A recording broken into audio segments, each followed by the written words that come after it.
before we go into that organizing plan, I think it'd be good to ground ourselves in how financing and money works in the cooperative for our first project, to get an idea of what we could do moving forward, where the limitations might be. So start by just recapping how our model works, and then we're going to use our first project on Laura Jo's roof to really give sort of like a, I guess, a case study or an example of like what it really looks like in action. So yeah, those are the two things. I'm just going to do this. It'll be like a quick 5-minute recap. And before I do that, Crystal already plugged it. I want to plug it again. On Monday, we're going to be talking about this for 2 hours. So if this seems like a really short recap and you have a bunch of questions, definitely encourage y'all to come to our money brunch, what a name, at 11:30 a.m. This Monday at Grandeur Restaurant, just north of the lake. We'll be able to dial into that. I don't think so. Yeah, it's a brunch. We're going to just be eating at a restaurant, maybe in the sun. Yeah, but if y'all want more of these, we're going to do more of these because that's about. So then I assume it's not going to be recorded for later. That is correct. It's not going to be a presentation. It's going to be a chit chat. We're going to eat. This is why it's called a money brunch, because it's going to be a brunch of money. And this was suggested by one of our owners, Yvette, who's not here. And so if y'all have other questions, y'all could suggest other discussions. We're happy to have these types of meals. Yes. Oh, yeah. Esther.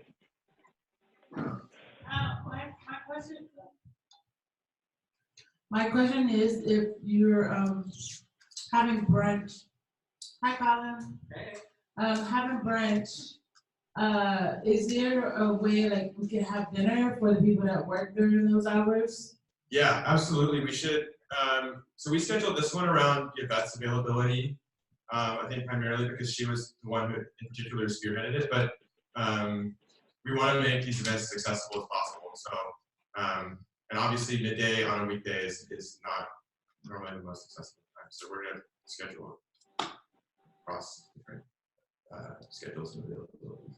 I love that there's so much interest in the money brunch. Yeah. We'll have a money dinner too. Money dinner. Cool. So without further ado, here we go. I'm going to go through our model and how it works as a recap. Some of y'all might be reviews, some of it might be your first time hearing this, but I'm going to start at this part of our diagram and talk about how People Power's Commons model works. This is the model that we've actually built and are using. So it starts with y'all, the owners, who buy shares in the cooperative to become owners of People Power. People Power uses that money to purchase solar panels and build projects on other people's roofs. They could be community buildings, privately owned buildings, any roof that has an energy demand. So we don't own the property, but we do own the project. So in a way, we're putting the roofs of these properties into the commons, and that's where the name Commons model comes from. The cooperative then sells the energy that these panels produce to the people under the roof. And that's not something that ideally we would do, but because of policy, ideally we could sell this energy from these panels directly to y'all, the owners, but that's a limitation that we run up against in California. So we sell the energy to the people that live under the roof, and that generates revenue for the cooperative that is split in a bunch of different ways. And I think that's probably the next thing to talk about is where does that revenue that the cooperative generates, where does it go? So it goes 4 places. For our first project and for all future Commons model projects, the first place it goes is to pay back the costs of installing the system. So that's the labor and the cost of the panels itself, which is community financed. So it goes back to our owners who help to finance that. The second thing is system maintenance. The panels need cleaning. This is a pretty minor cost. The third one is dividends. So we're trying to grow wealth for the community as a cooperative. So not only are we going to, not only does the revenue go back to paying back the cost of the system, but it also is going to go to pay back a 1.5 to 3% dividend annually right now. to owners. And then the fourth thing it goes to is operating and growing the cooperative. So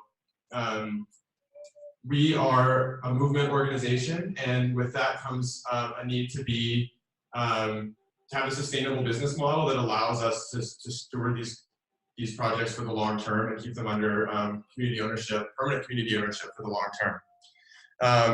So next, I'm just going to show what these 4 slices look like for our first project with Laura Jo. So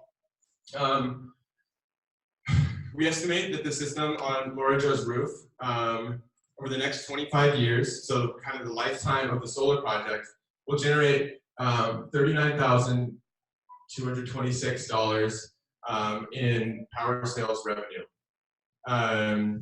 So if you take those 4 slices from the previous slide, this is what the cooperative is estimating will be the division of that revenue moving forward.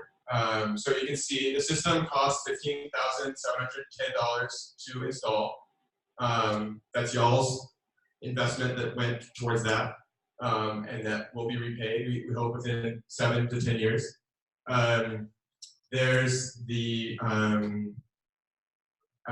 community dividends. That will be the 3% dividend that's added on top of those investments every year. So that that's a significant chunk of where the revenue will go. And then maintenance is a small slice. And then the last slice is this operating and growing the cooperative slice. And this is something that it's pretty small for this first project. And it's something that as a cooperative operating under this policy that's really built around seeing property owners be the ones that have access to solar, but not renters, not low-income homeowners. It's really hard to develop a model that will lead to generating, I guess, the larger slice that will lead to sustainability in the cooperative. And I think that leads us into our organizing plan. I do want to answer. Anyone has specific questions about these numbers here? No, we were thinking maybe no questions. It'd be better to save it to the discussion here. We're gonna move on. Get through the information. Yeah. So I'm gonna hand it to Crystal to talk about our organizing plan. So yeah, I mean, if you're really looking into it and you actually see the screen really well, you can see that 25 years with $5,000. Like, can we actually be sustainable? That is the question. And so, what exactly is our plan? Because a key question right now is that our policy does not allow people who don't own the property to get financial benefit from going solar. So what happens to the rest of us? And not just the rest of us, what happens to the most important problem of the world that's called climate change? And the fact that we should really be owning our own energy. And in order for us to really be able to have a plan to allow people to actually start to have a financial stability and financial sustainability towards that goal, we need a change. And we can only make that happen if we build power, if we have a movement. So I'm going to quickly go into a theory of change thing. And the whole concept is that we really need to build power, and the power is within the people. And the power within the people is not just about us voting, it's not just about us tweeting, it's about us organizing, us talking, us allowing people to really understand where does the power lie. Not just what is the source of our power, not just how clean our power is who gets to make a decision and who gets to make a choice. And that is really what we're all about. And it's really not just about solar, and what we're trying to do here is starting with this whole path of activating, agitating, and then creating a movement. So we activate people by really understanding that energy is not the end. We're not trying to install solar power. We're not trying to decarbonize. What we're trying to do is we're trying to build power here. So we're allowing people to really understand that energy is really a tool to do everything. When we talk to the community, we have a lot of community organizers on the call in the room here. And we know that if we ask people, most of the time people think in the community, people really think what's important is housing, especially if we live in the Bay Area. Next thing that's important is food access, clean air, to be able to make a choice, to have the ability to really express yourself, art and culture. There's a lot of these things, and energy generally don't really get to the top of the list. And yet, when we're in a conversation around climate, energy is up in the top of the list. and sometimes really about like how do you actually decarbonize things faster. So the question is, how can we actually start to switch everything and really allow people to understand if we really want to get food, we want to get housing, we want to be able to get the ability to choose, to actually have a way to actually sustain our own community culture, we need energy to give us the power. Energy is what makes things happen. Energy is what allows us to actually be able to be in this space and feel somewhat comfortable. Say somewhat because I know it might be a little hot for some people and not for some other. And so the whole idea is that energy is what gives us access to not just the ability to have lights or to use our laptops, but really to have access to food, to have access to clothing, to have access to comfort, and also give us power. And energy also give us the ability to do something about our own lives. And so what we're really doing here is really kind of trying to help people understand that we can build power by using energy. We can build power to make that change with energy through disconnecting, again, the ownership of land from the ownership of power. So that if you don't own land, you can still own power. So we don't have to wait for those people who own land and own property to come and save us. We can save ourselves, we can figure out how to disconnect that. And our model does that. So some example of what that could look like is some things that we're entertaining with Brandy and some other owners is like idea say food. Food is really important to people. And food is really personal to a lot of people because we eat it and we feel the effect of it when we don't eat well. And so one of the biggest problems that we learned in create access to fresh food is, I learned from Mandela and just from Brandy, who's also a farmer herself, is that to have access to fresh food, you need to have good refrigeration system, which is extremely expensive, and also distribution center. And so we are tinkering with this idea of what if the community can own a refrigeration system, or what if the community could own a community-owned distribution center that is powered by community solar. So for people to see like, wow, now that I own this energy, I can own the ability to access food. It's as a way to help people understand energy is a tool to get there, or for housing. We're entertaining this idea. I kind of pitch it to some housing groups like EB Prec, and talk to Causa Justa about this too. Like, what if we can use our model, put solar that is owned by the community onto the homeowner who also get the movement on their land, and actually get into potentially leveraging the owner's first right of refusal to own and choose the type of owners that we want to live in our own community, so we don't have displacement happening in our community because we own energy on the roofs of the property with the community member that we love. So we're not siloed into individual ownership, but we're really building power by collectively owning something together.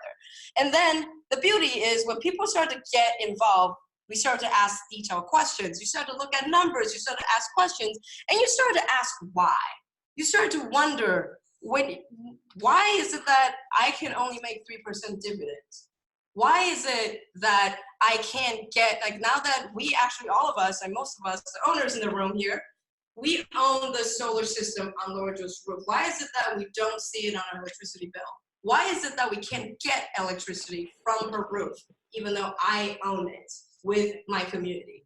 Why is it that even when I'm buying solar, so now Laura Jo started to ask this question, anyone who goes solar will ask this question, why is it that I buy solar my energy from solar on my roof, I have to pay this minimum fee to PG&E? Why is the question that we start asking, and we start to realize there's a lot of energy injustice that's happening. And the people who are actually doing something about it are energy companies. The people who are for profit and can easily be written off when policymakers are trying to make a difference. Because people like you and me are not at the table because we don't ask why, because we don't get involved. And by building a project, by activating people, we start to agitate people. And when people start to understand why it is that we don't really get to have power, we start to build the power. We start to organize. The idea right now is like, as we start to agitate more people by allowing them to start to see energy as a tool to get what they need, they start to realize, oh, not just PG&E is stopping me. The public utility is not allowing me to do it. My elected official is not letting me do that. Why is that? How can we change that? And then we can start to plug into organizations like Local Clean Energy Alliance that is doing amazing work, that's pushing for energy democracy and community ownership of energy to start to create that change. And when we start to create that change, we can start to have a financial stability that would actually allow us, just hold a question, we'll get there soon. So the whole idea here is like, we need to build that power, build the base. Here's our 2030 plan. We need to develop that policy change by first allowing people to start to see energy as a tool, so we can start to agitate people and need to build that change, so then we can all collectively push for that vision we need to get there. And then when there's policy change, we can actually have a viable financial sustainability for the cooperative.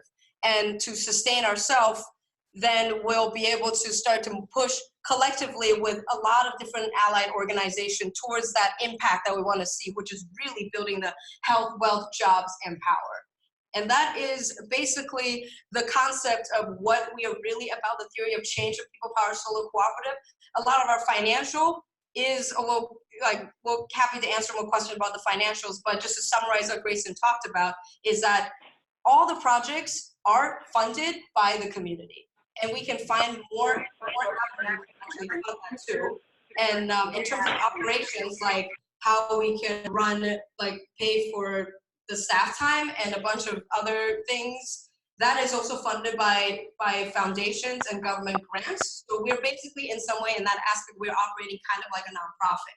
So what we call ourselves is a movement cooperative for that specific reason, because we are here to build a movement in order for us to actually push for the just transition that needs to happen. Thank you. And so on that note, I just also want to, like, so now what does it mean for us right now, and for the people who are on the call in the room, is that as we're entering our second year for People Power Solar Cooperative, there are two main focuses. One is to replicate our innovative commons model. That model that we use on Lord Joe's roof, we want to replicate that to all of your community, where community members can finance, develop, and own solar projects on properties in their own community in order to build wealth and collective empowerment, as we all come together under this one giant umbrella to push for one single direction. So we're no longer in our own silo, struggling by ourselves. And the second thing is, again, addressing your concerns and your priorities, is we want to create more innovative models to allow more benefits for the community. So we're now working on, like I mentioned, we are now working with Brandy to try to develop a new model for community solar ownership that centers frontline and disadvantaged communities in East Oakland, and actively wanting to work with all the owners who are living in East Oakland to figure out how to collaboratively create an innovative project that allows people to see energy as a tool to push for any change that you're trying to create, from fighting local polluters to fighting against displacement or increasing food access. Whatever it is, we want to be crazy with you and come up with some insane project that allow people to see energy really as a way to build that change. So we've been working hard to prepare that soil to have you build this movement with us. So there is that owner platform online that you can continue to stay online and connect with us. So you're not only talking to Crystal, you talk to each other. And we celebrated the first project. We came together. We really was listening very deeply into understanding what you really want, and we really want to try to figure out how to build this with you. So it is really simple to create solar projects, and we are here to walk you through how we do it and also organize with you to help you understand how to best communicate on energy with people who don't understand energy, let alone don't care about energy. And I think on that note, I think I would really love to bring Kansas on to share about his story related to the process of seeing energy as a tool and being active, and also how he started Ingleside Community Power.